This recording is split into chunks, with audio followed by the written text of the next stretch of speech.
Everyone, welcome to this video and welcome to Apna Sapna JRF. अभी हमने start किया हुआ है most important topic series for CSIR NET life science. उसमें भी हमने स्टार्ट किया यूनिट नंबर 1 यानी बायोकेमिस्ट्री, और बायोकेमिस्ट्री के अंदर भी हम पढ़ रहे हैं टॉपिक रेस्पिरेशन। तो चलिए वीडियो शुरू करते हैं। सबसे पहले मैं आपको बताऊंगी कि रेस्पिरेशन में हम कितने टॉपिक कर चुके हैं और आज हम कौन सा करने वाले हैं और आगे कितने लेफ्ट हैं। ठीक है, तो देखिएगा, ये है हमारे टॉपिक रेस्पिरेशन का ओवरव्यू, जिसमें हमने इंट्रोडक्शन वाला पार्ट पढ़ लिया है। रेस्पिरेटरी सबस्ट्रेट क्या होते हैं, कौन कौन से होते हैं, वो हमने पढ़ लिए हैं। एरोबिक रेस्पिरेशन में हमने ग्लाइकोलिसिस कंप्लीट कर लिया है, लिंक रिएक्शन हमने पढ़ लिया है, क्रेब्स साइकिल हमने पढ़ लिया है और ETS भी हमने पढ़ लिया है। तो आज हम पढ़ने वाले हैं ऑक्सीडेटिव फोस्फोराइलेशन। ऑक्सीडेटिव फोस्फोराइलेशन आज हम पढ़ने वाले हैं। और बाकी जो टॉपिक हमारे लेफ्ट है वो एनारोबिक रेस्पिरेशन है, जिसमें हम इथेनॉल फॉर्मेशन और लैक्टेट फॉर्मेशन पढ़ेंगे।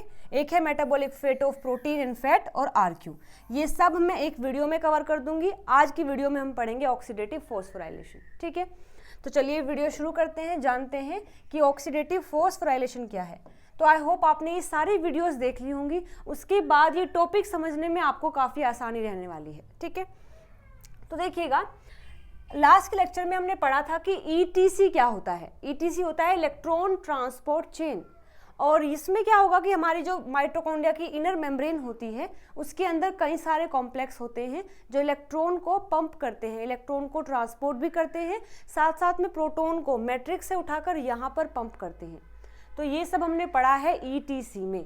तो लास्ट के लेक्चर में हमने इसको डिटेल में पढ़ा है कि कॉम्प्लेक्स 1 क्या होता है, कॉम्प्लेक्स 2 क्या होता है, 3 क्या होता है, 4th क्या होता है, और आज बेसिकली हम पढ़ने वाले हैं कि जो कॉम्प्लेक्स 5th है ये क्या होता है। ठीक है, तो हमने लास्ट के लेक्चर में ETC पढ़ तो लिया है, लेकिन अब हमें जानना है कि मोटिव क्या है। ETC में होता क्या है कि एक के पास इलेक्ट्रॉन है तो वो दूसरे के पास जाता है, फिर वो थर्ड कॉम्प्लेक्स के पास जाता है, 4th के पास जाता है, और फाइनली वो O2 के पास जाकर वाटर बना देता है, इस तरीके से। ठीक है, तो ये तो हमने पढ़ा है कि ETC में होता है, लेकिन मोटिव क्या है इस तरीके से इलेक्ट्रॉन को घुमाने का, ट्रांसपोर्ट करने का मोटिव क्या है ये समझेंगे। तो सबसे पहले तो ये है कि पानी बना देता है, ये इसको हम बोलते हैं मेटाबॉलिक वाटर, जिसको हम बोलते हैं मेटाबॉलिक वाटर। तो ETS का एक काम तो होता है कि पानी की फॉर्मेशन करना, लेकिन उससे भी इंपॉर्टेंट ये है कि यहाँ जो माइटोकॉन्ड्रिया होता है ये इसकी इनर मेम्ब्रेन है, ये मैट्रिक्स वाला पार्ट है और ये स्पेस है। दूसरा मोटिव ये होता है इलेक्ट्रॉन ट्रांसपोर्ट सिस्टम का कि जिस दौरान यहाँ इलेक्ट्रॉन मूव कर रहे होते हैं उसी दौरान कुछ कॉम्प्लेक्स यहाँ से H पॉजिटिव को उठा करके स्पेस में ट्रांसपोर्ट कर देते हैं, यहाँ से स्पेस में चले जाते हैं। तो इस तरीके से यहाँ एक ग्रेडियंट बन जाता है। ग्रेडियंट का मतलब होता है डिफरेंस आना, कंसंट्रेशन में डिफरेंस आना, एक साइड ज़्यादा है तो एक साइड कम है। तो इस इलेक्ट्रॉन ट्रांसपोर्ट चेन के कारण यहाँ मैट्रिक्स में और स्पेस में ग्रेडियंट बन जाता है H पॉजिटिव का। तो ETC के दो मोटिव होते हैं। ETC को इसलिए किया जाता है कि ये ग्रेडियंट बन सके और दूसरा यहाँ मेटाबॉलिक वाटर की फॉर्मेशन हो सके। ठीक है, अच्छा, बात आती है कि ग्रेडियंट बनाया क्यों है, क्योंकि इसी ग्रेडियंट की हेल्प से आज हम सीखेंगे कि ATP कैसे बनती है। हम रेस्पिरेशन करते क्यों हैं, हमारे सेल के अंदर रेस्पिरेशन इसलिए होता है ताकि जो फूड हमने खाया है उसको रेस्पायर करके वहाँ ATP की फॉर्मेशन हो सके। तो ये फाइनल स्टेप है एरोबिक रेस्पिरेशन का, लेकिन मोस्ट इंपॉर्टेंट है। इसी स्टेप के लिए सब कुछ हुआ है अभी तक, मतलब ATP की फॉर्मेशन यहाँ पर सबसे ज़्यादा होती है, मतलब जो लास्ट स्टेप है उसमें सबसे ज़्यादा ATP बनती है। वो कैसे बनती है, वो बनती है इस प्रोटॉन ग्रेडियंट के कारण। और ये प्रोटॉन ग्रेडियंट आया क्यों है, कैसे बना है, इलेक्ट्रॉन ट्रांसपोर्ट की वजह से। और ये इलेक्ट्रॉन कहाँ से आए हैं, ग्लाइकोलिसिस और क्रेब्स साइकिल से। इस तरीके से सारी चीज़ें जुड़ी हुई हैं। कैसे, ग्लाइकोलिसिस, क्रेब्स साइकिल और लिंक रिएक्शन, इन तीनों से बने हैं NADH एंड FADH2। ठीक है, इन NADH और FADH2 से आए हैं इलेक्ट्रॉन। ये इलेक्ट्रॉन को हमने इलेक्ट्रॉन ट्रांसपोर्ट चेन में ट्रांसपोर्ट किया है। इस इलेक्ट्रॉन के ट्रांसपोर्ट होने से H पॉजिटिव यहाँ ट्रांसपोर्ट हो पाए हैं, यहाँ ट्रांसपोर्ट होने की वजह से ग्रेडियंट बना है, और इस ग्रेडियंट की वजह से ही यहाँ ATP की फॉर्मेशन होती है। तो आज की इस वीडियो में बेसिकली हम पढ़ने वाले हैं कि इस ग्रेडियंट से जो कि ETC से बना है उससे ATP कैसे बनती है। ठीक है, चलिए तो आगे देखते हैं। ये है ऑक्सीडेटिव फॉस्फोराइलेशन। मोस्टली ये क्या है, फॉस्फोराइलेशन है, फॉस्फोराइलेशन है।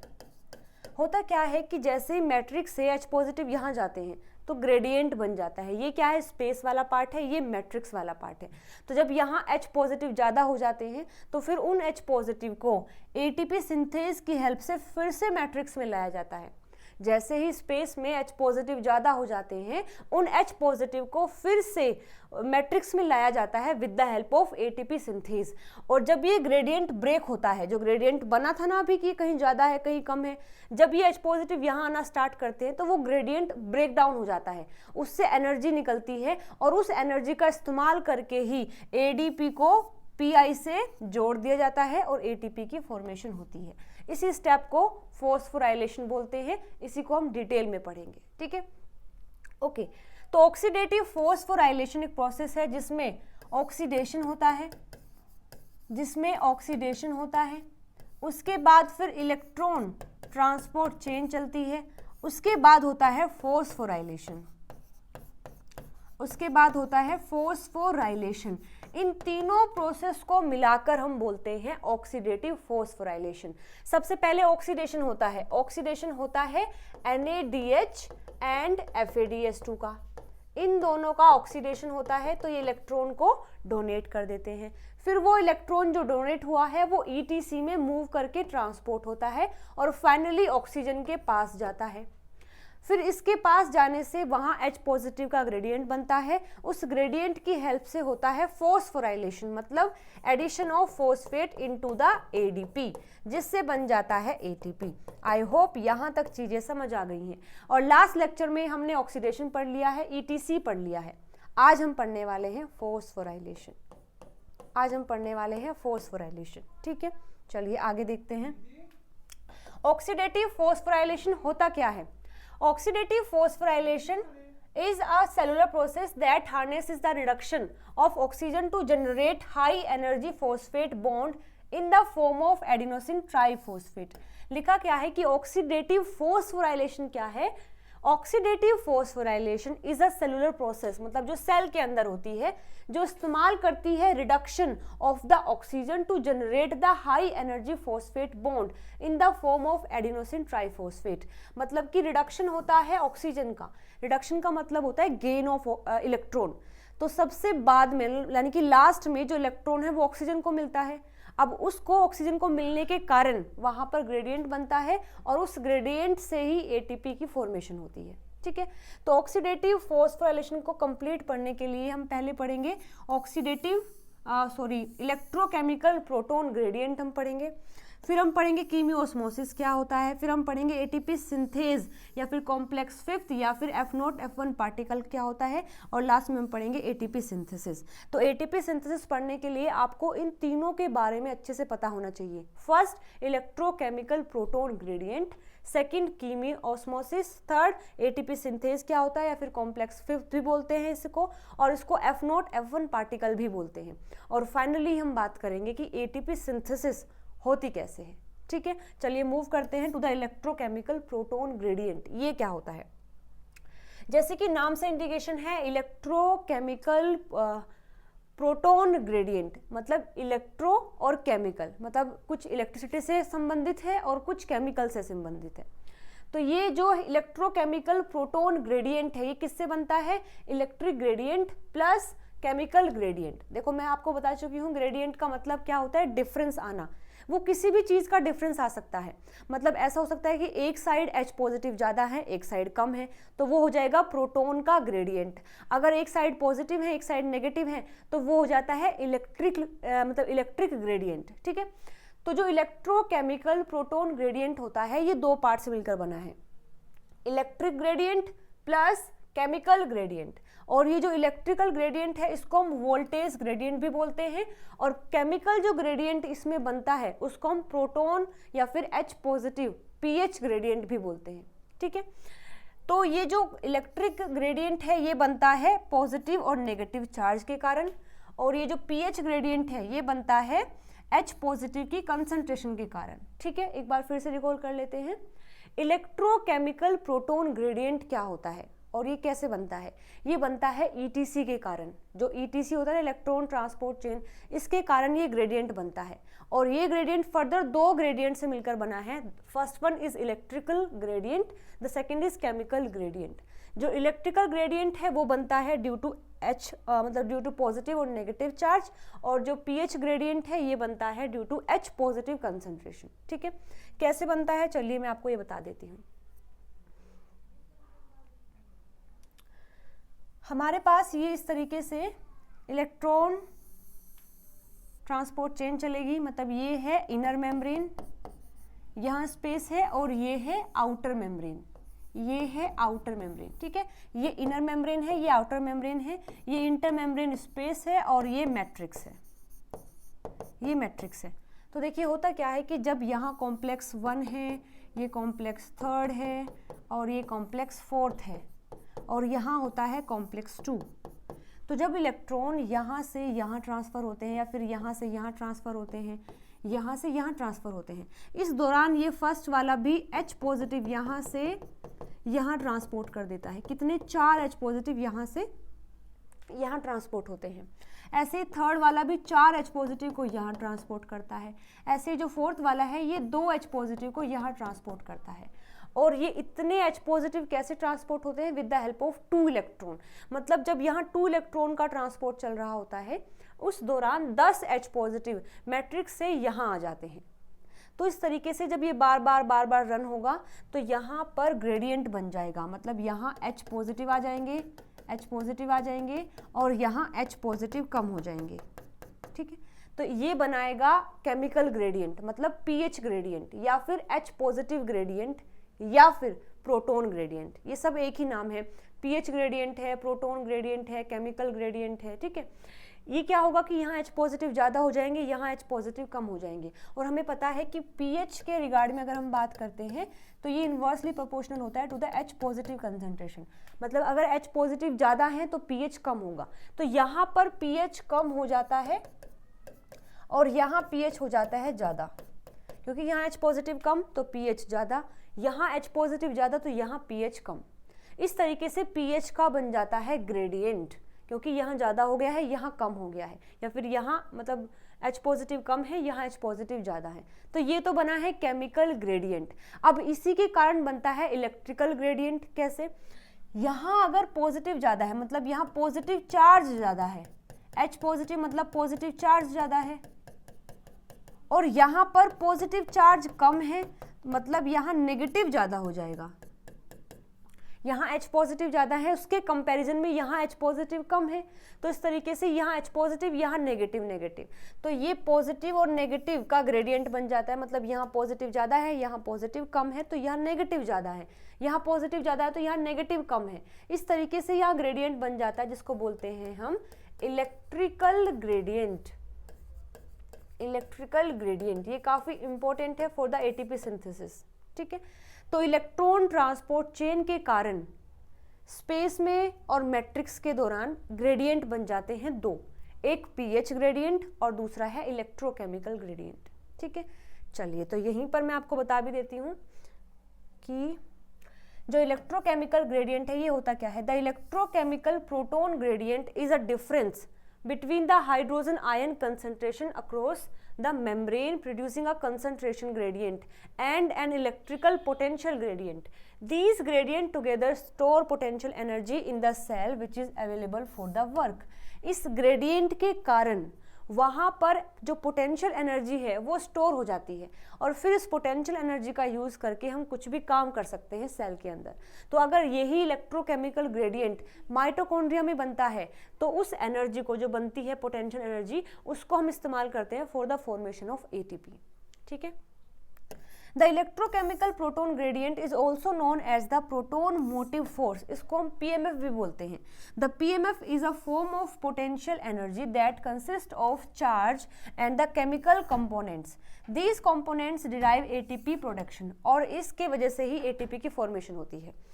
तो देखो हमने देख लिया है कि यहाँ पर एक बनता है इलेक्ट्रिक ग्रेडियंट जिसको हम वोल्टेज ग्रेडियंट भी बोलते हैं, एक बनता है केमिकल ग्रेडियंट जिसको हम pH ग्रेडियंट भी बोलते हैं। इन दोनों ग्रेडियंट से बनता है इलेक्ट्रोकेमिकल प्रोटॉन ग्रेडियंट, और इस इलेक्ट्रोकेमिकल प्रोटॉन ग्रेडियंट से बनता है पीएमएफ यानी प्रोटॉन मोटिव फोर्स, और इस मोटिव फोर्स के अंदर ही स्टोर होती है potential energy. Potential energy, potential energy. तो ये जो ग्रेडियंट बना है इसमें स्टोर है पोटेंशियल एनर्जी। जब ये ग्रेडियंट ब्रेक होगा तो ये पोटेंशियल एनर्जी रिलीज होगी, और जो एनर्जी रिलीज हुई है उसी से ही एडीपी से पीआई जोड़ दिया जाएगा और एटीपी बन जाएगा। आई होप यहाँ तक चीज़ें अब समझ आ गई हैं कि ईटीसी का क्या रोल है, ये जो ग्रेडियंट बना है वो क्यों बना है, इसका क्या काम होता है। ठीक है, तो अभी तक यहाँ हमने देख लिया है कि इलेक्ट्रोकेमिकल ग्रेडियंट क्या होता है। अब ऑक्सीडेटिव फॉस्फोराइलेशन में हमारा दूसरा सब टॉपिक है कीमियोस्मोसिस थ्योरी क्या है। ये एक ऐसी थ्योरी है जो बताया गया था, जिसकी हेल्प से बताया गया कि एटीपी की फॉर्मेशन कैसे होती है। तो आपने पढ़ा होगा ऑस्मोसिस के बारे में। ऑस्मोसिस एक ऐसा प्रोसेस होता है जिसमें वाटर जो है मूव करता है from higher concentration of water to the lower concentration of water, यानी जहाँ पर पानी ज़्यादा है वो वहाँ मूव करेगा जहाँ पानी कम है। इस प्रोसेस को हम बोलते हैं ऑस्मोसिस, और ये जो प्रोसेस है स्पॉन्टेनियसली, मतलब कि खुद हो जाती है, उसमें हमें कुछ एनर्जी देने की रिक्वायरमेंट नहीं होती है। तो यहीं पर है कीमियोस्मोसिस, मतलब अगर अकेला वर्ड है ऑस्मोसिस तो मतलब होता है पानी का movement from higher concentration to the lower concentration, लेकिन अगर कीमी आ गया है तो मतलब किसी केमिकल कंपाउंड का ऑस्मोसिस होगा, मतलब किसी केमिकल कंपाउंड को हायर कंसंट्रेशन से लोअर की साइड मूव किया जाएगा। This is called chemiosmosis. और ऐसा ही होता है जब वो ग्रेडियंट ब्रेक डाउन होता है। अभी हमने पढ़ा है कि, देखो मैं यहाँ पर दिखा देती हूँ, अभी हमने पढ़ा है कि ग्रेडियंट बना है, बन गया है, यहाँ ज़्यादा कंसंट्रेशन है, यहाँ कम है, तो ये जो H पॉजिटिव है, जिनकी ज़्यादा कंसंट्रेशन है, ये H पॉजिटिव अब मूव करना चाहते हैं टूवर्ड्स द लोअर कंसंट्रेशन।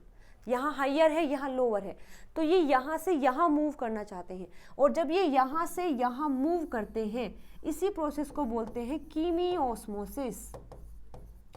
कीमियोस्मोसिस। हालांकि और भी ज़्यादा प्रोसेस में हम ऐड करते हैं, लेकिन मेन अगर बोले तो कीमियोस्मोसिस क्या है, movement of the H positive ion from higher concentration to the lower concentration, और जब ये यहाँ से यहाँ मूव करते हैं तभी वो एनर्जी रिलीज होती है और तभी एटीपी बनता है। ठीक है, तो देखिए कीमियोस्मोसिस है क्या, एक बार फिर से पढ़ लेते हैं। This process in which energy from a proton gradient is used to make ATP is called the chemiosmosis. Chemiosmosis क्या है, एक ऐसी प्रोसेस है, बिल्कुल डायरेक्ट दिया है आपको, एक ऐसी प्रोसेस है जिसमें हम प्रोटॉन ग्रेडियंट से जो एनर्जी बनी है उसको यूज करते हैं for the formation of ATP. Chemiosmosis refer to the process of moving ions यानी कि protons to the other side of the biological membrane, and as a result an electrochemical gradient is generated. This can then be used to derive the ATP synthesis. The gradient also incite the ions to return the passively with the help of the protein embedded in the membrane. देखो इसमें लिखा क्या है कि ये मेरे पास एक outer membrane है, ये इनर मेम्ब्रेन है। तो कीमियोस्मोसिस कंप्लीटली है क्या कि H पॉजिटिव का यहाँ से यहाँ मूव करना, ठीक है, और फिर यहाँ से यहाँ मूव करना इज कॉल्ड कीमियोस्मोसिस। मतलब यहाँ से यहाँ, देखो लिखा भी है कि chemiosmosis refers to the process of moving ions to the other side of the biological membrane and as a result an electrochemical gradient is generated. जब यहाँ H पॉजिटिव मूव करेंगे, यहाँ ज़्यादा हो जाएंगे, तो इलेक्ट्रोकेमिकल ग्रेडियंट बनेगा। उसके बाद जो जिसको यूज़ किया जाएगा फॉर द एटीपी सिंथेसिस, और उसके बाद जो ग्रेडियंट बना है वो क्या करता है, आयंस को फिर वापस भी कर देता है। जहाँ से आयन आए थे वो ग्रेडियंट बना था, उसके बाद उस ग्रेडियंट को ब्रेक करने के लिए उन आयंस को फिर से वहीं पर मूव करवा दिया जाता है जहाँ से वो आए थे। कैसे, पैसिवली, यानी कि कोई एटीपी की रिक्वायरमेंट नहीं है क्योंकि वो हायर से लोअर ही मूव करेंगे। ठीक है, तो ये है कीमियोस्मोसिस। अब कीमियोस्मोसिस में कुछ कंडीशन होती हैं, मतलब 4 कंडीशन होती हैं, अगर ये फुलफिल हो जाएंगी तो कीमियोस्मोसिस होकर एटीपी की फॉर्मेशन हो जाएगी। इसमें सबसे पहली कंडीशन ये है कि इंटैक्ट मेम्ब्रेन होना चाहिए। जो कीमियोस्मोसिस है वो हम क्लोरोप्लास्ट में भी पढ़ते हैं, जब हम पढ़ते हैं फोटोसिंथेसिस, वहाँ पर भी जब एटीपी बनती है इन द थाइलाकोइड मेम्ब्रेन तो कीमियोस्मोसिस थ्योरी का इस्तेमाल किया जाता है। ठीक है, एक चाहिए होती है हमें इंटैक्ट मेम्ब्रेन, एक हमें चाहिए होता है प्रोटोन पंप, एक हमें चाहिए होता है प्रोटोन ग्रेडियंट, और एक हमें चाहिए होता है एटीपी सिंथेज। अगर ये चारों चीज़ें हैं तो आराम से एटीपी की सिंथेसिस हो जाएगी। एक मेम्ब्रेन, तो मेम्ब्रेन यहाँ पर माइटोकॉन्ड्रिया में कौन सी होती है? इनर मेम्ब्रेन होती है। तो इंटैक्ट मेम्ब्रेन का मतलब है कि वो मेम्ब्रेन बस चीज़ों को सेलेक्टली पास करती हो, ऐसा नहीं कि कोई भी जा रहा है कोई भी आ रहा है, वो सेलेक्ट करके उसको पास करेगी, यानी इंटैक्ट मेम्ब्रेन होनी चाहिए। प्रोटोन पंप होना चाहिए, मतलब उस मेम्ब्रेन में कुछ ऐसी चीज़ें भी होनी चाहिए जो प्रोटोन को पंप कर सके। हमने पढ़ा है ईटीसी में कॉम्प्लेक्स 1 जो है, 3rd जो है, 4th जो है, वो क्या है? प्रोटोन पंप की तरह ही तो एक्ट कर रहे हैं। वो क्या करते हैं? H पॉजिटिव को मैट्रिक्स से उठाकर और स्पेस में ट्रांसपोर्ट कर देते हैं। तो उन्होंने क्या किया है? प्रोटोन को पंप किया है। तो प्रोटोन पंप भी होते हैं, जैसे कि कॉम्प्लेक्स 1 है और 3rd है और 4th है। प्रोटोन ग्रेडियंट बनता है, जब वो पंप करते हैं तो प्रोटोन ग्रेडियंट तो खुद ही बन जाता है। साथ में एटीपी सिंथेज भी होना चाहिए, यानी कि जब ये ग्रेडियंट ब्रेक होगा तो उस एनर्जी को इस्तेमाल करके एटीपी बना सके, ऐसा कुछ हमारे पास होना चाहिए, जिसको बोला है एटीपी सिंथेज। तो ये भी होता है। तो इंटैक्ट मेम्ब्रेन भी होती है, प्रोटोन पंप भी होते हैं, ग्रेडियंट भी बनता है, और लास्ट में ये वाला जो कॉम्प्लेक्स है इसको एटीपी सिंथेज बोलते हैं, ये भी होता है। तो माइटोकॉन्ड्रिया जो है इन चारों कंडीशन को फुलफिल कर पाता है, इसीलिए माइटोकॉन्ड्रिया के अंदर एटीपी बनता है। ठीक है, ऐसे ही क्लोरोप्लास्ट का जो थाइलाकोइड मेम्ब्रेन है वो भी इन चारों कंडीशन को फुलफिल करता है, इसीलिए वहां पर भी एटीपी की सिंथेसिस होती है। ठीक है, तो this is the chemiosmosis. I hope यहाँ तक चीजें समझ आ गई हैं। अब हम बात करने वाले हैं अपने 3rd कंपोनेंट की, for the oxidative phosphorylation, that is ATP synthase, जिसको हम एटीपी सिंथेज बोलते हैं, मतलब जो एटीपी बनाता है, या फिर उसको हम F0 F1 पार्टिकल भी बोलते हैं, क्योंकि इसकी स्ट्रक्चर अभी हम पढ़ेंगे, उसमें एक F0 होता है एक F1 होता है, इसलिए इसको F0 F1 पार्टिकल भी बोलते हैं। इसको कॉम्प्लेक्स 5th भी बोलते हैं, क्योंकि ये सारे कॉम्प्लेक्स जो है मेम्ब्रेन में प्रेजेंट होते हैं, कॉम्प्लेक्स 1 2 3 4। इसी के बाद काम आता है एटीपी सिंथेज का, तो इसलिए इसको कॉम्प्लेक्स 5th बोल देते हैं। इसी को हम ऑक्सीजोम भी बोलते हैं। ठीक है, ये देखिएगा, ये माइटोकॉन्ड्रिया का आउटर मेम्ब्रेन है, ये इनर मेम्ब्रेन है। इनर मेम्ब्रेन के अंदर आप देख सकते हैं ये कॉम्प्लेक्स 1 है, कॉम्प्लेक्स 2 है, कॉम्प्लेक्स 3 है, कॉम्प्लेक्स 4th है। ये तो क्या करते हैं? ईटीसी करवाते हैं, मतलब इलेक्ट्रॉन को ट्रांसपोर्ट करते हैं, साथ साथ प्रोटॉन को पंप भी करते हैं, मतलब ग्रेडियंट बनाने में हेल्प करते हैं। आप देख भी सकते हैं यहाँ पॉजिटिव चार्ज आ जाता है और यहाँ नेगेटिव रह जाता है। ठीक है, लास्ट में वो जो H पॉजिटिव बने हैं, लास्ट में जो H पॉजिटिव बने हैं वो एटीपी सिंथेज की हेल्प से, जिसको कॉम्प्लेक्स 5th भी बोलते हैं, उसकी हेल्प से यहाँ आते हैं मैट्रिक्स में, और एडीपी से एटीपी बन जाती है। ठीक है, तो ये है वो कॉम्प्लेक्स जो सबसे मेन रोल प्ले करता है इन द एटीपी सिंथेसिस। ये वो कॉम्प्लेक्स है जो कि ग्रेडियंट की एनर्जी को यूज करता है और एटीपी की सिंथेसिस करता है। ठीक है, चलिए आगे देखते हैं, स्ट्रक्चर के बारे में बात करेंगे। यहाँ पे डिटेल में आपको दिखाया हुआ है मैंने।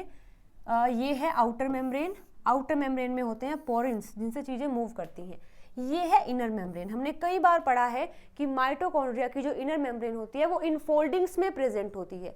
इन इनफोल्डिंग को हम बोलते हैं क्रिस्टे, और इन क्रिस्टे पर ही लगे होते हैं ये एटीपी सिंथेज। जैसे आप देख सकते हैं ये स्ट्रक्चर क्या है, एटीपी सिंथेज, एटीपी सिंथेज, ये सारे क्या हैं? एटीपी सिंथेज हैं जो कि एटीपी की फॉर्मेशन कर रहे हैं। इसको अलग से एक बार उठा के देख ले तो यहाँ देखिएगा, एक होता है बेस, एक होता है यहाँ स्टॉप, और एक होता है हेड सिस्टम। यहाँ हेड में एटीपी बनती है, और ये वाला पार्ट जो है बेस, इससे H पॉजिटिव मूव करते हैं। जैसे मानो ये स्पेस वाला पार्ट है, यहाँ पर ये स्पेस वाला पार्ट है, ये मैट्रिक्स है, तो चीज़ें यहाँ से ऐसे मूव करेंगी, इस तरीके से H पॉजिटिव बाहर मूव करेंगे। ठीक है, तो ये दिखाया गया है कि ये होते कहाँ पर है एटीपी सिंथेज। चलिए अब बात कर लेते हैं इसके स्ट्रक्चर के बारे में। इसको F0 F1 पार्टिकल क्यों बोलते हैं? क्योंकि ये है इनर मेम्ब्रेन, और इनर मेम्ब्रेन में जो एटीपी सिंथेज है उसके 2 पार्ट होते हैं। एक जो कंप्लीट मेम्ब्रेन में इम्बेड होता है, और एक जो मेम्ब्रेन से बाहर होता है, मैट्रिक्स के साइड होता है। तो जो कंप्लीट मेम्ब्रेन में इम्बेड है उसको बोलते हैं F0 पार्टिकल, और जो मेम्ब्रेन से बाहर निकला हुआ है, मैट्रिक्स के साइड है, उसको बोलते हैं F1 पार्टिकल। तो F0 पार्टिकल से तो H पॉजिटिव मूव किए जाते हैं ऐसे, और जो F1 पार्टिकल है वो ADP प्लस PI से ATP बनाता है। ठीक है, इसलिए इसको F0 F1 पार्टिकल भी बोलते हैं। अब देखिए पहले बात करेंगे कि एफ नोट पार्टिकल क्या है, इसका एफ नोट नाम क्यों है ये भी मैं आपको बताऊंगी। तो ये जो एफ नोट पार्टिकल होता है embed in the membrane and form a transmembrane channel that carries out facilitate diffusion of proton across the membrane. हम सभी जानते हैं कि हमारे सेल की जो मेम्ब्रेन है या फिर माइटोकॉन्ड्रिया की जो मेम्ब्रेन है वो सब हाइड्रोफोबिक होती हैं, मतलब जो नॉन पोलर कंपाउंड है उनको इजीली ट्रांसपोर्ट कर देता है, लेकिन जो पोलर होते हैं, जो आयंस होते हैं, उनको ट्रांसपोर्ट नहीं कर पाती। इसीलिए H पॉजिटिव जो हैं उनको ट्रांसपोर्ट करने के लिए या तो प्रोटॉन पंप की रिक्वायरमेंट है जो हमने पढ़े हैं, कॉम्प्लेक्स 1 है, 2 है, 3 है, 4 इस तरीके से, या फिर उनको अगर वापस आना है तो वहाँ पर कुछ अलग प्रोटीन की रिक्वायरमेंट होगी जो उनको वहाँ पहुँचा सके। तो इस तरीके से जो प्रोटीन की तरह एक्ट करता है वो एफ नोट पार्टिकल होता है। तो एफ नोट पार्टिकल इम्बेड होता है मेम्ब्रेन के अंदर और एक ट्रांस मेम्ब्रेन चैनल बना देता है, मतलब जैसे ये मेम्ब्रेन है तो यहाँ इस तरीके से इम्बेड होता है जो एक चैनल को बना देता है जिसको ट्रांस मेम्ब्रेन चैनल बोलते हैं, जो कैरी आउट करता है facilitate diffusion of proton across the membrane, जो प्रोटॉन को यहाँ से यहाँ ट्रांसपोर्ट करने में हेल्प करता है। तो आपको बात क्या याद रखनी है, ये याद रखना है कि ये एक चैनल होता है। कैसा चैनल है? ट्रांस मेम्ब्रेन है। कहाँ होता है? इम्बेड होता है मेम्ब्रेन में, और करता क्या है? कैरी आउट करता है facilitate diffusion of proton across the membrane. ठीक है। स्ट्रक्चर की अगर बात करें तो ये बना होता है, एक ए यूनिट होती है, 2 बी यूनिट होती हैं और 9 से 12 सी सब यूनिट होती हैं। फिर से समझिएगा स्ट्रक्चर जो है ये, इसमें एक आई मतलब एक ए होता है, 2 बी होते हैं और 9 से 12 सी सब यूनिट होती हैं। 9 से 12 इसमें सी सब यूनिट होती हैं, जैसे आप यहाँ देख भी सकते हैं। तो देखिएगा इस तरीके से ये मेम्ब्रेन है, यहाँ पर ये कंप्लीट इम्बेड होता है इस तरीके से, इसको बोलते हैं एफ नोट पार्टिकल। ये किस तरीके से एक्ट करता है? ट्रांस मेम्ब्रेन चैनल की तरह, और फैसिलिटेट डिफ्यूजन करवाता है H पॉजिटिव को from space to the matrix. Structure की अगर बात करते हैं तो ये बना है एक ए से, 2 बी से और सी कितने होते हैं? 9 से 12। स्ट्रक्चर देखो एक बार, ये है मेम्ब्रेन, इसमें जो इम्बेड है कंप्लीटली वो है एफ नोट पार्टिकल। इसमें यहाँ देखिए एफ नोट पार्टिकल में ये जो पर्पल कलर में है ये है ए सब यूनिट, जो कि एक होती है, 1 ए सब यूनिट है, 2 होते हैं बी सब यूनिट। आप देख सकते हैं जो व्हाइट कलर में दिया हुआ है यहाँ तक होता है, ये यहाँ तक जुड़ा होता है ये वाला पार्ट। ठीक है, 1 और 2, ये 2 बी सब यूनिट है, ये 2 बी सब यूनिट है। और सी सब यूनिट कितनी होती है? 9 से 12 तक हो सकती है, 9 भी हो सकती हैं, 10, 11, 12 तक हो सकती हैं। वो इस तरीके से लगी होती हैं, जैसे देखो 1 2 3 4 5 6 7 8 9 10 11 इस तरीके से है यहाँ, और ये ऐसे लगी होती है, पूरा सर्कल बना के रखती हैं पूरे मेम्ब्रेन में। तो ये है एफ नोट पार्टिकल, एक ए सब यूनिट है, 2 बी सब यूनिट है और 9 से 12 सी सब यूनिट है। इससे बन जाता है एफ नोट पार्टिकल। अब बात आती है कि इसको एफ नोट पार्टिकल क्यों बोलते हैं। देखिए एफ नोट पार्टिकल इसको इसलिए बोलते हैं कि जैसे ये हमारा एफ नोट पार्टिकल है, इसमें एक केमिकल होता है जिसको बोलते हैं ओलिगोमाइसिन। ओलिगोमाइसिन ये इसको इनहिबिट कर देता है, मतलब ओलिगोमाइसिन इस पर इस तरीके से आकर बाइंड हो जाता है कि इसको H पॉजिटिव को ट्रांसपोर्ट नहीं करने देता है। इसका काम क्या है? H पॉजिटिव को ट्रांसपोर्ट करना, H पॉजिटिव को ट्रांसपोर्ट करना। लेकिन अगर ओलिगोमाइसिन आकर इस पर बाइंड हो जाएगा तो ये H पॉजिटिव को ट्रांसपोर्ट नहीं कर पाएगा। तो ओलिगोमाइसिन इसको इनहिबिट कर सकता है, इसीलिए इसका नाम रखा है एफ नोट पार्टिकल। नोट, ये जो नोट वर्ड है ना ये O है, O स्टैंड फॉर ओलिगोमाइसिन, इसलिए इसका नाम एफ नोट पार्टिकल है। ठीक है, ओके। तो हमने एफ नोट के बारे में पढ़ लिया है। अब हम बात करेंगे F1 पार्टिकल की। तो it is tightly bound to the F naught and protrudes into the matrix, मतलब जैसे ये है मेम्ब्रेन, ये है स्पेस वाला पार्ट, यहाँ ये है मैट्रिक्स, ये है मैट्रिक्स। तो इस तरीके से यहाँ लगा है एफ नोट पार्टिकल, इससे टाइटली बाइंड होता है F1 पार्टिकल और मेम्ब्रेन से बाहर निकला होता है। प्रोट्रूड्स का मतलब होता है बाहर निकला होना, और कहाँ? मैट्रिक्स में। ये मैट्रिक्स वाला पार्ट है तो इस तरीके से यहाँ ऐसे होता है, ये ऐसे। ठीक है, ये है F1, ये है F नोट। ठीक है, ये टाइटली बाइंड है और मैट्रिक्स में प्रेजेंट होता है। अच्छा, और क्या है स्ट्रक्चर की अगर बात करें तो इसमें 3 अल्फा सब यूनिट होती हैं, तीन होती है बीटा सब यूनिट, एक होती है गामा सब यूनिट, एक होती है डेल्टा सब यूनिट, एक होती है एप्सिलॉन सब यूनिट। ठीक है, तीन अल्फा हैं, तीन बीटा है, एक गामा है, एक एप्सिलॉन है और एक है डेल्टा। ठीक है, तो ये सारी सब यूनिट होती है, तीन अल्फा है, तीन बीटा है, एक गामा है, एक डेल्टा है और एक एप्सिलॉन है। अब ये प्रेजेंट कैसे होती हैं?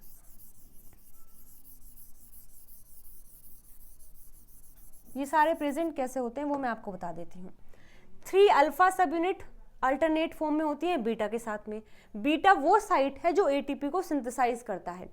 गामा सब यूनिट ऐसा है जो एफ नॉट से इंटरेक्ट करता है और डेल्टा एप्सिलॉन का भी काम है। अभी दिखाती हूँ स्ट्रक्चर में, ये देखिएगा, ये है एफ नॉट F1 पार्टिकल की स्ट्रक्चर। तो एफ नॉट तो हमने देख लिया है, ये है F1। F1 में अल्फा है, बीटा है, फिर अल्फा है, फिर बीटा है, फिर अल्फा है, फिर बीटा है, मतलब अल्फा बीटा इस तरीके से अल्टरनेट फॉर्म में होते हैं। एक अल्फा एक बीटा, एक अल्फा एक बीटा, एक अल्फा एक बीटा, इस तरीके से। या एक बड़ा स्ट्रक्चर बना होता है जो कि 6 यूनिट से बना है, 3 अल्फा और 3 बीटा। अच्छा, ये जो डेल्टा वाला पार्ट है, नहीं गामा वाला पार्ट जो है, गामा वाला पार्ट जो है F1 का है, लेकिन ये जुड़ा होता है एफ नोट से, ये एफ नोट से जुड़ा होता है। यहीं पर है डेल्टा, एक यहाँ होता है डेल्टा, ये वाला पार्ट है, और यहाँ ये वाला पार्ट होता है एप्सिलॉन।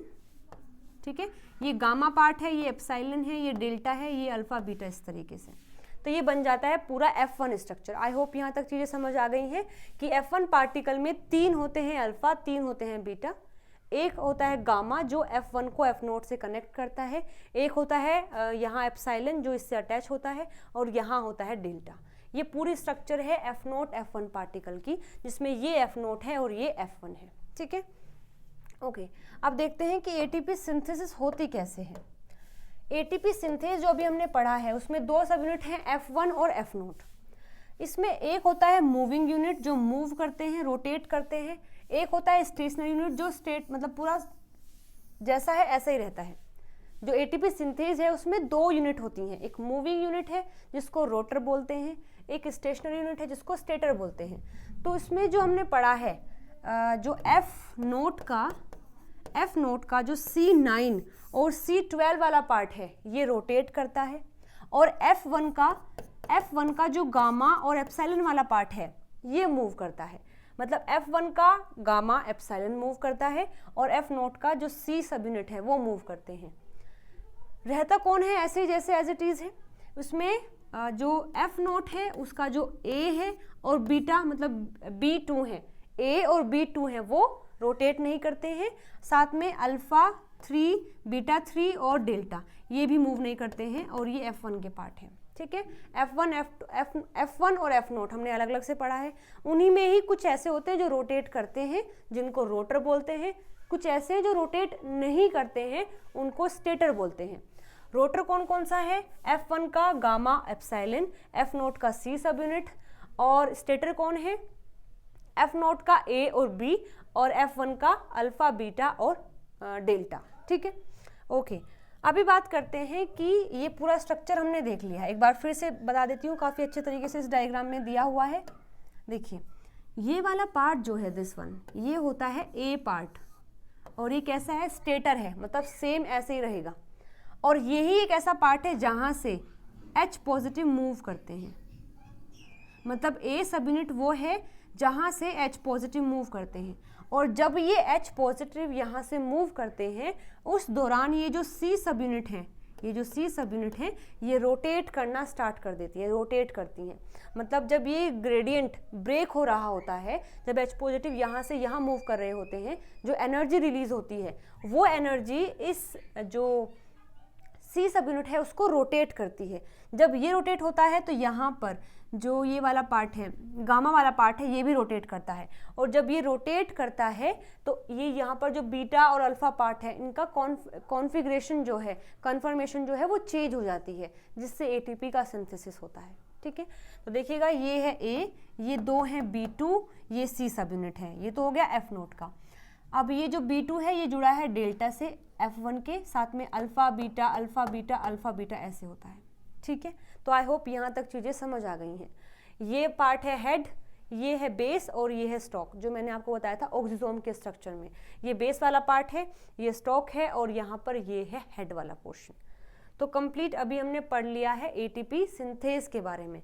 ये डायग्राम भी आप देख सकते हैं, काफ़ी अच्छे से एक्सप्लेन किया हुआ है। यहाँ पर भी देखो, ये ए सब यूनिट है, ये यहाँ पर बी सब यूनिट है, इस तरीके से दो, ये सी सब यूनिट है, ये गामा है, इधर ये अल्फ़ा बीटा और ये मतलब अल्फ़ा बीटा फिर अल्फ़ा फिर बीटा फिर अल्फ़ा फिर बीटा, और यहाँ पर ये आपको दिखाया हुआ है कट करके किस तरीके से प्रेजेंट है। ये एक स्ट्रक्चर भी हमने देख लिया है। तो ये स्ट्रक्चर आपको समझाने के लिए, ताकि और बेटर अंडरस्टैंडिंग हो सके, इसलिए लगाया गया है। ठीक है, तो अभी हम देख चुके हैं कि जो एटीपी सिंथेज है उसका स्ट्रक्चर क्या है। एक बार रिकॉल कर लेते हैं। एटीपी सिंथेज को हम F0 F1 पार्टिकल भी बोलते हैं, उसको हम कॉम्प्लेक्स फिफ्थ भी बोलते हैं और ऑक्सीजोम भी बोलते हैं। ये जो एलर मेम्ब्रेन होती है वहाँ प्रेजेंट होता है F0 पार्टिकल। F1 पार्टिकल जो होता है वो मैट्रिक्स में होता है। ठीक है, F0 पार्टिकल F1 पार्टिकल में कुछ यूनिट ऐसी हैं जो रोटेट करती हैं, जिनको हम रोटर बोलते हैं। कुछ ऐसी होती है जो रोटेट नहीं करती हैं, उनको हम स्टेटर बोलते हैं। उनकी केवल कन्फर्मेशन में चेंज होता है।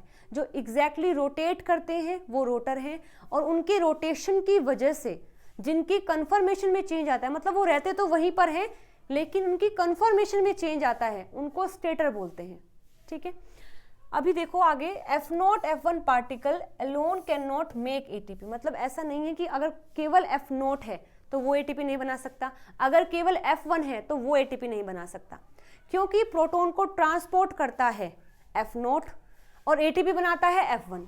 तो अगर आप केवल F0 को लोगे तो ट्रांसपोर्ट H पॉजिटिव ट्रांसपोर्ट हो जाएंगे लेकिन एटीपी नहीं बनेगी, और अगर आप केवल F1 को लोगे, F0 नहीं होगा तो वहाँ पर एनर्जी फॉर्म नहीं होगी, तो एटीपी भी फॉर्म नहीं होगी। इस वजह से F0 F1 पार्टिकल कभी भी अकेले एटीपी फॉर्म नहीं कर सकते, दोनों साथ में होंगे, काम करेंगे तो ही एटीपी बनेगा। The breakdown of the gradient provide enough energy to cause a conformational change in the F1 particle of the ATPase that form ATP। जब ग्रेडियंट का ब्रेकडाउन होता है उस दौरान जो एनर्जी निकलती है वो इतनी इनफ होती है कि जो F1 पार्टिकल है उसकी कन्फर्मेशनल में चेंज कर देता है। उसकी जो कन्फर्मेशन है, उसका जो शेप है, स्ट्रक्चर है, उसमें चेंज हो जाता है। उस चेंज के कारण ही एटीपी फॉर्म होती है। Rotation motion occur by the rotor when passage of the proton occur. जो रोटेशन वाला पार्ट है, जो रोटेट करता है, वो कब रोटेट करेगा? जब वहां से H पॉजिटिव को ट्रांसपोर्ट किया जाएगा, उस दौरान रोटेशन मोशन होता है जिसमें रोटर मूव करता है। ठीक है, अभी चलो देखते हैं डिटेल में कि एटीपी सिंथेसिस कैसे होती है। अभी हमने देख लिया है एटीपी सिंथेस क्या है, जो एटीपी को बनाएगा, उसके पार्ट्स हमने देख लिए हैं। अब वो पार्ट्स एटीपी बनाते कैसे हैं वो यहाँ देखेंगे इन द एटीपी सिंथेसिस। ये हमारा फोर्थ सब टॉपिक है ऑफ द ऑक्सीडेटिव फॉस्फोराइलेशन। इसमें पहले हमने पढ़ा है इलेक्ट्रोकेमिकल ग्रेडियंट क्या है, सेकंड हमने पढ़ा है कीमियोस्मोसिस क्या है, थर्ड हमने पढ़ा है एटीपी सिंथेस क्या है, फोर्थ हम देखने वाले हैं कि एटीपी सिंथेसिस कैसे होती है। तो इसके लिए दो मैकेनिज्म दिए गए हैं, एक बाइंडिंग चेंज मैकेनिज्म है, उसी को ही हम फ्लिप फ्लॉप मैकेनिज्म बोलते हैं। इन मैकेनिज्म की हेल्प से ही एटीपी की सिंथेसिस होती है। ठीक है, चलिए तो देखते हैं, ये स्टेप दिए गए हैं, इन्हीं को डिटेल में पढ़ेंगे। देखिए बिल्कुल ध्यान से समझिएगा। सबसे पहले क्या होता है कि प्रोटॉन ट्रांसलोकेट होते हैं थ्रू द F0 पार्टिकल जो मैट्रिक्स में है। अच्छा, डायग्राम बना लेते हैं। ये है स्पेस वाला पार्ट, ये है मैट्रिक्स वाला पार्ट। तो स्पेस में जो H पॉजिटिव है,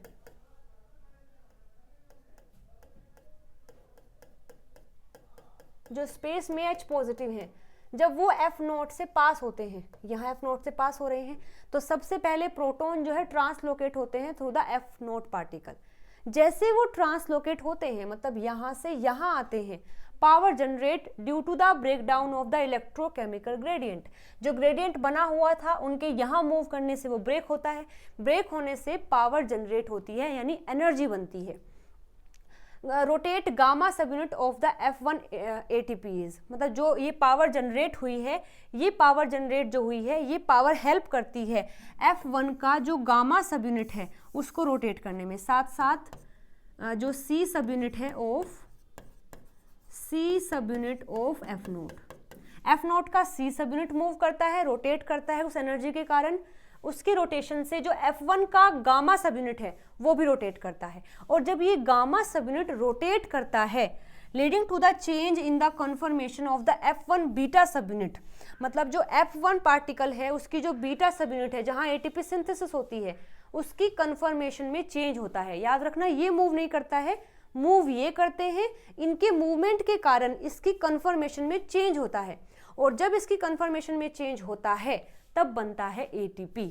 ठीक है, तो सबसे पहले प्रोटॉन ट्रांसलोकेट होते हैं जिससे पावर जनरेट होती है।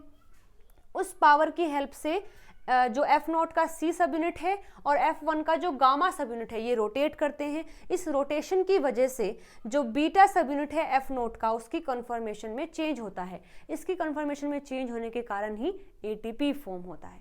ठीक है, अब कन्फर्मेशन में कैसे चेंज होता है, कैसे ATP फॉर्म होता है ये भी हम देखेंगे। द 3F1 बीटा सब यूनिट, हमने पढ़ा है ना कि 3 अल्फा होती है, 3 बीटा होती हैं और ये जो 3 बीटा होती हैं ये ATP सिंथेसिस की साइट है, मतलब यहीं पर ATP सिंथेसाइज होता है। सो जो 3F1 की बीटा सब यूनिट है alternate between 3 conformational state that differ in their binding affinity for ATP, ADP, PI। ये बहुत ही इंपॉर्टेंट पार्ट है, आपको समझना है। लिखा ये है कि जो F1 पार्टिकल है उसकी जो 3 बीटा सब यूनिट हैं वो 3 कन्फर्मेशन को लेती हैं। ठीक है, 3 ही तो बीटा सब यूनिट है और 3 ही होती है कन्फर्मेशन। ठीक है, 3 ही होती है कन्फर्मेशन, वो चेंज होती रहती है। अब वो जो 3 स्टेट हैं जो कन्फर्मेशनल स्टेट है वो कौन कौन सी है? एक होती है O स्टेट जिसको ओपन स्टेट बोलते हैं, एक होता है L स्टेट जिसको लूज स्टेट बोलते हैं, एक होता है T स्टेट जिसको टाइट स्टेट बोलते हैं। ठीक है, ये स्टेट हैं, जब कन्फर्मेशन में चेंज होगा तो कोई एक इनमें से वो गेन करेंगे। ठीक है, बाइंडिंग, अच्छा जो O साइट होती है मतलब जब एक बीटा सब यूनिट है, मानो कोई भी एक बीटा सब यूनिट है, अगर वो अपनी O स्टेट में है तो वो बाइंड कर सकती है ATP से भी, ADP से भी और PI से भी, लेकिन बहुत ही वीकली बाइंड करती है, मतलब वो जल्दी से सेपरेट आउट हो जाते हैं। अगर बीटा सब यूनिट अपनी L स्टेट में होती है तो वो बाइंड करती है ADP से और PI से लूजली, वो ADP से और PI से लूजली बाइंड कर सकती है जब वो अपनी L स्टेट में होती है। जब कोई बीटा सब यूनिट अपनी T स्टेट में होती है तो उसको टाइट स्टेट बोलते हैं। इसमें क्या करता है, वो बाइंड करता है ADP से, PI से very tightly and give ATP। देखो आपको याद रखना है जो L स्टेट है वो ATP से बाइंड नहीं करती है। ATP या तो O स्टेट में बाइंड होगा या तो T स्टेट में बाइंड होगा। T स्टेट में क्या होता है, ADP और PI बाइंड करते हैं, वो इतना टाइटली बाइंड करते हैं कि ATP की सिंथेसिस हो जाती है। ठीक है, जब ADP है प्लस PI है, इनको टाइटली बाइंड किया जाता है जिससे बन जाता है ATP, तो वो टाइट स्टेट में होता है। फिर से ध्यान से समझिएगा, 3 बीटा सब यूनिट हैं और 3 ही कन्फर्मेशनल स्टेट हैं, O, L and T। O को बोलते हैं ओपन, L को बोलते हैं लूज, T को बोलते हैं टाइट। जो ओपन वाला होता है वो बाइंड कर सकता है ATP से भी, ADP से भी, लेकिन बहुत ही वीकली बाइंड करता है। जो L स्टेट होता है वो केवल ADP और प्लस PI से बाइंड करता है। जो T स्टेट होता है वो ADP और PI से टाइटली बाइंड करता है जो ATP देता है। मतलब केवल T स्टेट ही ATP की फॉर्मेशन करता है। चलो देखते हैं एक बार कैसे। अच्छा ये और समझ लीजिए, जो गामा सब यूनिट होती है, जो गामा है F1 का जो गामा है वो रोटेट करता है कितना, 120 डिग्री। वो 120 डिग्री एक बार में रोटेट करता है, कितना, 120 करके फिर वो रुक जाता है, फिर 120 करता है। अब आती है बात डायरेक्शन की, कैसे, क्लॉकवाइज या एंटी क्लॉकवाइज। तो वो मूव करता है काउंटर क्लॉकवाइज, इसका मतलब होता है एंटी क्लॉकवाइज। तो होता क्या है कि गामा सब यूनिट जो है जब वो 120 डिग्री एंटी क्लॉकवाइज रोटेट करती है तो जो बीटा सब यूनिट है उनकी स्टेट चेंज हो जाती है। कैसे होती है, अगर कोई O स्टेट में है तो वो L में हो जाएगा, कोई L में है तो वो T में हो जाएगा, कोई T में है तो वो O में हो जाएगा, O में है तो L में हो जाएगा, L में है तो T में हो जाएगा। आपको याद रखना है, होता क्या है कि यहाँ पर 120 का रोटेशन होता है ऐसे।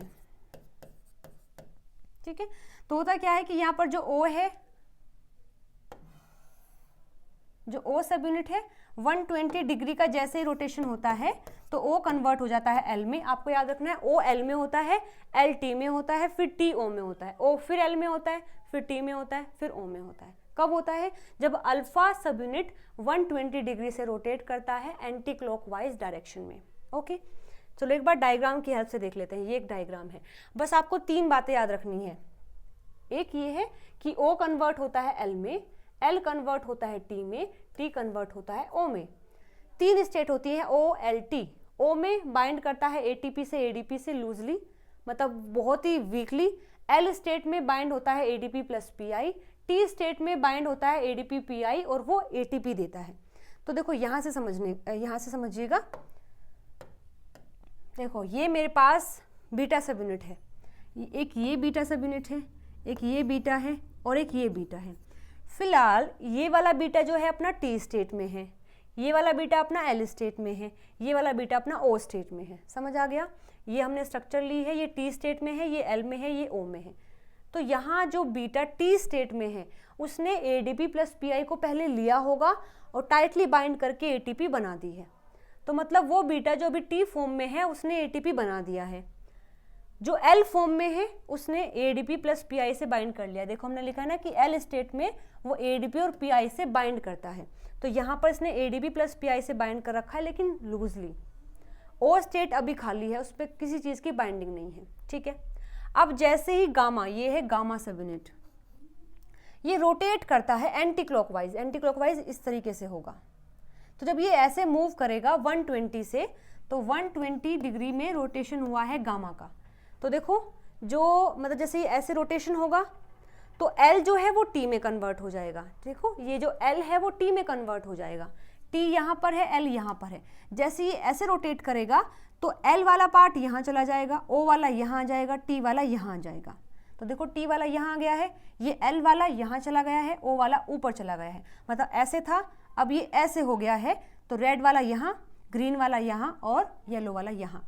मतलब जो L था वो T हो गया है, जो L था वो T हो गया है, जो T था वो O हो गया है। ठीक है, और जो मतलब जो यहाँ पर O था वो L हो गया है। ठीक है, जो O था वो फिर से L हो गया है। बात समझ आ गई? अब देखो जैसे ही ये T वाला फॉर्म, यहाँ पर ATP था, ये O में हुआ, तो O का क्या काम है? O क्या करता है? बाइंड होता है ATP से ADP से वेरी वीकली। तो जैसे ही यहाँ O स्टेट आती है, ATP पहले बाइंडिंग था ही, O स्टेट आते ही ये इसको रिलीज कर देता है।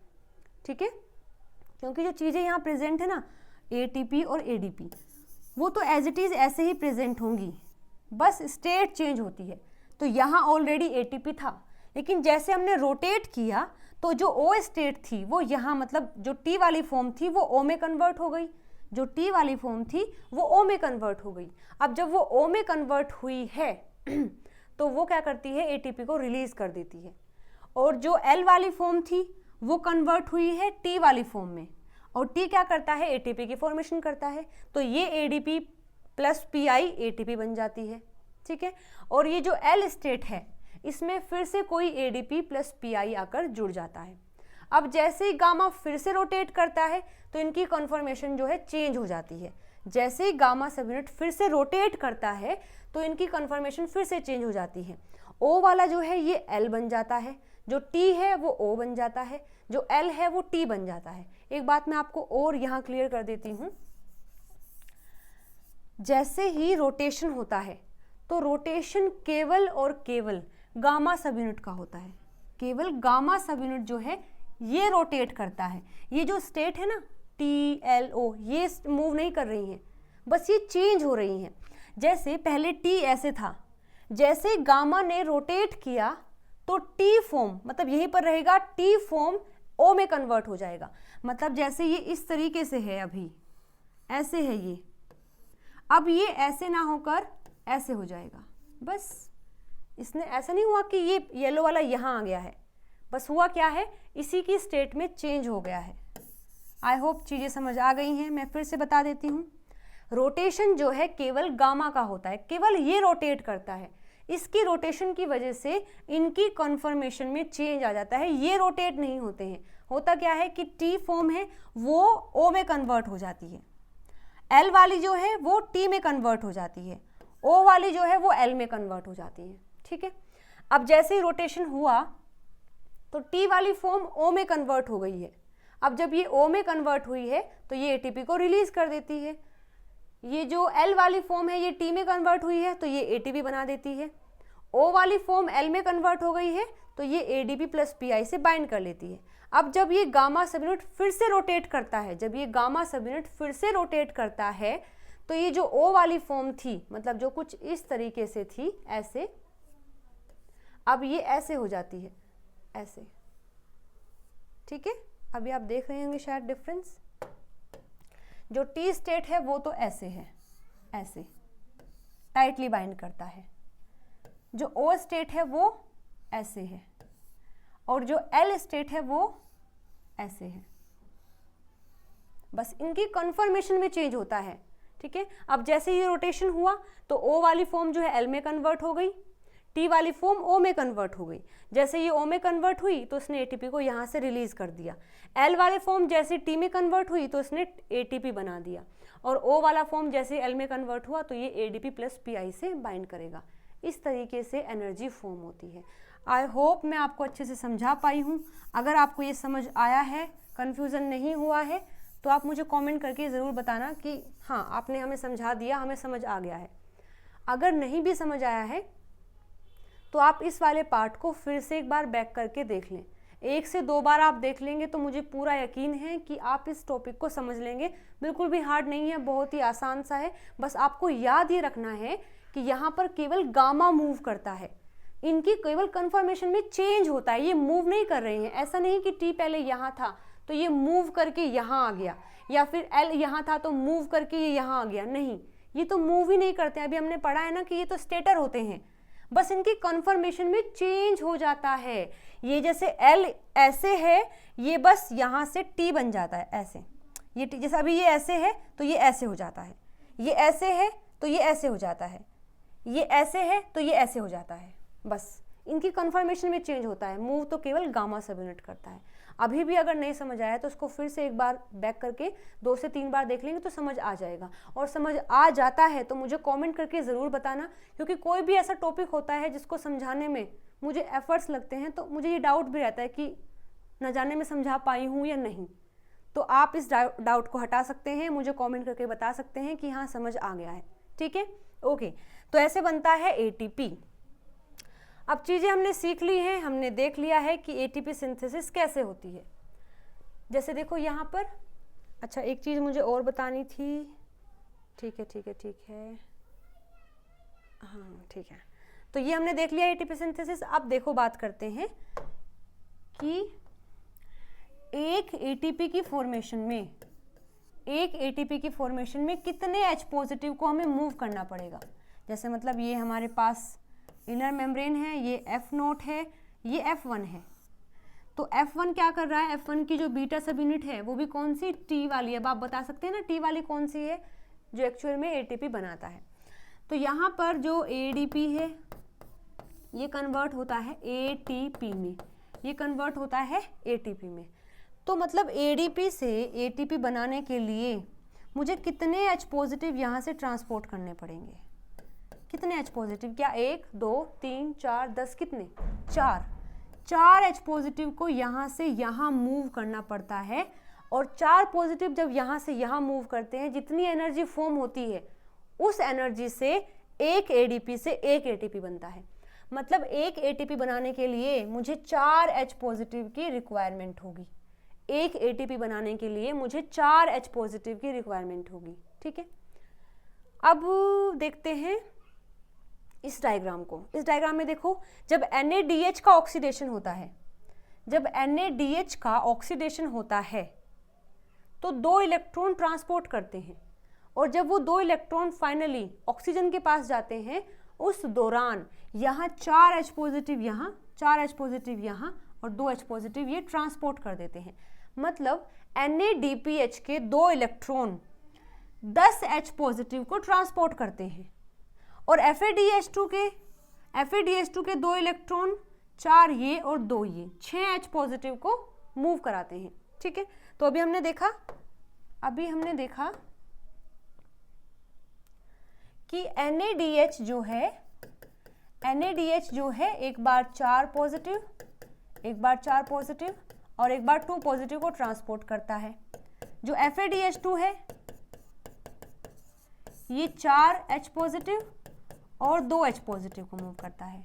तो जब ये 4 H पॉजिटिव फिर से मैट्रिक्स में जाएंगे तो एक एटीपी बनेगा, ये 4 जाएंगे तो एक एटीपी बनेगा, ये 2 जाएंगे तो हाफ एटीपी बनेगा। वैसे हाफ एटीपी कुछ होता नहीं है, लेकिन कैलकुलेशन के लिए बताया है कि हाफ एटीपी होगा, मतलब टोटल 2.5 एटीपी फॉर्म होते हैं NADH से। FADH2 से 4 H पॉजिटिव है तो यानी 1 एटीपी, 2 पॉजिटिव है, 2 H पॉजिटिव है यानी हाफ एटीपी, तो हम बोल सकते हैं 1.5 एटीपी फ्रॉम FADH2। तो मतलब एक FADH2 से हमें 1.5 एटीपी मिलती है और एक NADH2 से हमें 2.5 एटीपी मिलता है। आई होप यहाँ तक चीज़ें समझ आ गई हैं। अब कुछ और बातें हमें पढ़नी है। देखो हम एटीपी सिंथेसिस पढ़ चुके हैं, हमने फॉस्फोराइलेशन भी कंप्लीट कर लिया है। अब कुछ ऐसे इनिबिटर हैं जो कि इन प्रोसेस को इनिबिट कर देते हैं। जैसे हमने ETC के बाद उनके इनिबिटर पढ़े थे, कॉम्प्लेक्स 1 के, 2 के, 3 के, 4 के, ऐसे ही कॉम्प्लेक्स 5th के लिए भी कुछ इनिबिटर होते हैं जो उनकी एक्टिविटी को बंद कर देते हैं। उनमें कुछ होते हैं अनकपलिंग एजेंट। अनकपलिंग का मतलब क्या है कि देखो ये ETC है। अच्छा, इस डायग्राम की हेल्प से समझा देती हूँ अनकपलिंग में क्या होता है। हमने देखा है अगर ETC नहीं होगा तो H पॉजिटिव यहाँ इकट्ठे नहीं होंगे। अगर H पॉजिटिव यहाँ इकट्ठे नहीं होंगे तो H पॉजिटिव यहाँ से बाहर नहीं जाएंगे, यहाँ से बाहर नहीं जाएंगे तो ATP की सिंथेसिस नहीं होगी। तो मतलब ETC और फॉस्फोराइलेशन बिल्कुल लिंक प्रोसेस हैं। अगर ये नहीं होगा तो ये नहीं होगा। तो अनकपलिंग एजेंट जो हैं वो ETC को और ATP सिंथेज को सेपरेट कर देते हैं। ठीक है, इनको सेपरेट कर देते हैं, मतलब इसको बिल्कुल भी इंटरेक्ट नहीं करने देते, जिस वजह से ATP की सिंथेसिस रुक जाती है। तो जो अनकपलर होते हैं, मतलब जो इस चीज़ को अनकपल कर देते हैं, तो वहाँ ETC तो चलता रहता है लगातार, ETC तो आराम से चलता रहेगा, लेकिन वो H पॉजिटिव यहाँ ट्रांसपोर्ट नहीं हो पाएंगे। ठीक है, उनको बोलते हैं अनकपलिंग एजेंट। जैसे देखो uncoupling agent uncouple the oxidation यानी कि ETC to the phosphorylation, does not affect ETC but affect ATP formation. मतलब जो अनकपलिंग एजेंट होते हैं वो ETC को अफेक्ट नहीं करते हैं, वो बस ATP की सिंथेसिस को रोक देते हैं। ठीक है, जैसे कि DNP डाइनाइट्रोफिनॉल, जैसे कि डाइकोमेरोल, जैसे कि कार्बोनिल साइनाइड P यानी कि ट्राइफ्लोरोमिथोक्सी, और एक होता है फिनाइल हाइड्रोजोन। तो ये 4 ऐसे हैं जो अनकपलिंग एजेंट की तरह एक्ट करते हैं। DNP dinitrophenol, डाइक्यूमरोल, carbonyl cyanide P और फिनाइल हाइड्रोजोन, ये 4 ऐसे हैं जो अनकपलिंग एजेंट हैं। आपको इनके नाम याद रखने हैं, किसी का भी नाम देके आपसे कुछ भी पूछ सकता है एग्जाम के अंदर। ठीक है, कुछ होते हैं आइनोफोर। आइनोफोर्स क्या करते हैं, जो इलेक्ट्रोकेमिकल ग्रेडियंट बनता है उसको डिस्टर्ब कर देते हैं। मतलब हमने क्या किया, बड़ी मुश्किलों से हमने यहाँ ग्रेडियंट बनाया, मतलब यहाँ पॉजिटिव पॉजिटिव कर दिया है, ठीक है, यहाँ नेगेटिव नेगेटिव कर दिया है, बड़ी मुश्किलों से, कैसे, ETC करके। लेकिन कुछ ऐसे कंपाउंड हैं, कुछ ऐसे आइनोफोर्स हैं जो यहाँ से पोटेशियम, मानो पोटेशियम यहाँ प्रेजेंट है, H मतलब K पॉजिटिव है, उसको यहाँ ट्रांसफ़र कर देते हैं। जब वो उसको यहाँ ट्रांसफ़र करते हैं तो यहाँ पॉजिटिव चार्ज ज़्यादा होना स्टार्ट हो जाता है। ठीक है, जिस वजह से जो ग्रेडियंट बना था ये ब्रेक हो जाता है। तो देखो ब्रेक तो तब भी होता है जब ATP फॉर्म होती है, लेकिन डिफरेंस क्या है कि वो ब्रेक होकर जो एनर्जी रिलीज होती है वो ATP सिंथेज में होती है, जिससे कि उसका इस्तेमाल किया जा सके। यहाँ पर भी ग्रेडियंट ब्रेक डाउन होता है, यहाँ पर भी होता है, लेकिन जब ये आइनोफोर्स ब्रेक करते हैं तो उस एनर्जी को ये इस्तेमाल नहीं कर पाता, जिससे ATP नहीं बनती है। ठीक है, तो आइनोफोर्स क्या होते हैं, these are lipophilic molecules that bind specific cation and facilitate their transport through the membrane. ये आइनोफोर्स क्या होते हैं, लिपोफिलिक होते हैं, मतलब ये इनकी जो मेम्ब्रेन है बाहर की, ये हाइड्रोफोबिक होती है, जो आराम से मेम्ब्रेन को क्रॉस कर लेती है, क्योंकि हमारी मेम्ब्रेन भी हाइड्रोफोबिक है, ये भी हाइड्रोफोबिक है। तो ये क्या करता है, जितना भी आयन वाला पार्ट है उसको छुपा लेता है अंदर, क्योंकि अगर मेम्ब्रेन ने देख लिया कि आयंस है तो वो जाने नहीं देगी। तो यहाँ पर क्या होता है कि जो आयंस होते हैं, आयंस में भी कैटायन जो है यानी पॉजिटिव चार्ज जो है उसको अपने अंदर छिपा के वो मेम्ब्रेन से पास करवा देती है और यहाँ रिलीज कर देती है। इनको बोलते हैं आइनोफोर। और स्पेशल के लिए अलग होता है, जैसे K पॉजिटिव के लिए वेलिनोमाइसिन होता है, ठीक है, ये लिखा है वैलिनोमाइसिन जो है के पॉजिटिव के लिए होता है। वो क्या करता है, के पॉजिटिव को अपने अंदर छिपाकर इसको ट्रांसपोर्ट कर देता है। अब जब वो ट्रांसपोर्ट करता है तो वो ग्रेडियंट ब्रेक हो जाता है। जब ये ग्रेडियंट ब्रेक होता है तो यहाँ पर एनर्जी की फॉर्म मतलब एटीपी नहीं फॉर्म हो पाता है। तो ionophores uncouple ETC from oxidative phosphorylation by dissipating the electrochemical gradient across the mitochondrial membrane। जो बना था इलेक्ट्रोकेमिकल ग्रेडियंट उसको ब्रेक कर देता है। ठीक है, एग्जाम्पल है वैलिनोमाइसिन। तो ये भी क्या है, अनकपलर हैं जो ETC को अलग कर देते हैं इलेक्ट्रॉन मतलब फॉस्फोराइलेशन से। ठीक है, चलिए तो यहाँ तक बातें समझ आ गई हैं। आई होप आपको ये पूरा लेक्चर समझ आया है। तो एक बार अगर मैं अपने ओवरव्यू को देख लूँ तो मैं बता सकूँगी कि हमने कितना कर लिया है। तो यानी ओहो एक मिनट,